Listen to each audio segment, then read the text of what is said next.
বিভেদ ভুলে আলোচনার মাধ্যমে শেখ হাসিনার ধ্বংস করা নির্বাহী বিভাগকে নিরপেক্ষভাবে গড়তে পদক্ষেপ নেওয়ার আহ্বান জানিয়েছেন বিএনপির স্থায়ী কমিটির সদস্য আমির খসরু মাহমুদ চৌধুরী।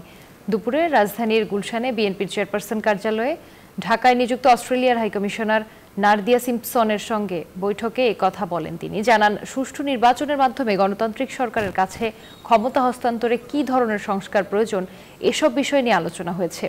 খসরু বলেন, বিএনপি অন্তর্বর্তীকালীন সরকারকে নির্দিষ্ট সময় বেঁধে দিয়ে চাপ সৃষ্টি করবে না, বরং প্রয়োজনীয় সংস্কারে সার্বিক সহযোগিতা করবে বিএনপি।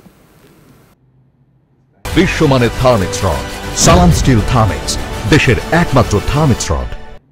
বাংলাদেশের মানুষের যে নতুন স্বপ্ন দেখছে, যে আগামীর বাংলাদেশ দেখছে, এটা আমরা সবাই মিলে করতে হবে। এটা তো কেউ একা করতে পারবে না, এবং সকলের জাতির একটা ঐক্যবদ্ধ প্রচেষ্টা থাকতে হবে। সেখানে আমরা সবাই ঐক্যবদ্ধ থাকতে হবে। বিগত শেখ হাসিনার রেজিম এই নির্বাহী বিভাগটাতে ধ্বংস করে চলে গেছে। এখান থেকে বেরিয়ে আসতে হলে একটা ঐক্যবদ্ধ প্রচেষ্টা থাকতে হবে। তা আমরা সেটাই অনুরোধ করব।